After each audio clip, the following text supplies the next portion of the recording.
Four ఈ పదం వినగానే గుర్తొచ్చే పేర్లు Virat Kohli, Kane Williamson, Joe Root, Steve Smith. కానీ ఇప్పుడు ఆ పరిస్థితి మారింది. గతంలో ఫార్మాట్ తో సంబంధం లేకుండా పరుగుల వరద పారించే వారిని ఫ్యాబ్ ఫోర్ గా పేర్కొనేవారు. ముఖ్యంగా 2014లో న్యూజిలాండ్ మాజీ కెప్టెన్ మార్టిన్ క్రో తొలిసారి ఫ్యాబ్ ఫోర్ అనే పదాన్ని తీసుకొచ్చాడు. Virat, Williamson, Smith, Joe Root లను ఫ్యాబ్ ఫోర్ గా అభివర్ణించాడు. కానీ ఇప్పుడు ఆటగాళ్ల కెరియర్ చరమాంకానికి చేరింది. విరాట్ కోహ్లీ టెస్ట్లకు, టీ20లకు గుడ్ బై చెప్పాడు.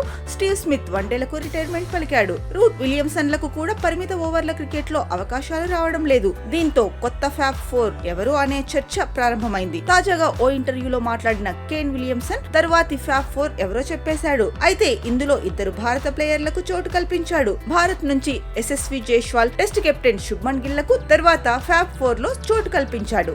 New Zealand opener Rachin Ravindra, England captain Harry Brooker లకు కూడా జాబితాలో చేర్చాడు. క్రికెట్ లో అన్ని ఫార్మాట్లలో చూసుకుంటే యశస్వి జైస్వాల్, శుభ్మన్ గిల్, రచిన్ రవీంద్ర, హ్యారీ బ్రూక్ లకు ఫ్యాబ్ ఫోర్ లో ఉంటారన్నాడు. వీరంతా ఇప్పటి వరకు అన్ని ఫార్మాట్లలో రాణించారని, వీరంతా యంగ్ ప్లేయర్లే కావడంతో చాలా కెరియర్ ఉందన్నాడు. పరిమిత ఓవర్లతో పాటు టెస్ట్ క్రికెట్ లో రాణిస్తేనే వీరు అసలైన ఫ్యాబ్ ఫోర్ గా నిలుస్తారని చెప్పుకొచ్చాడు. కాగా కేన్ విలియమ్సన్ పేర్కొన్న ఆటగాళ్లంతా ఇటీవల తమ దేశాల తరఫున అద్భుతంగా రాణిస్తున్నారు.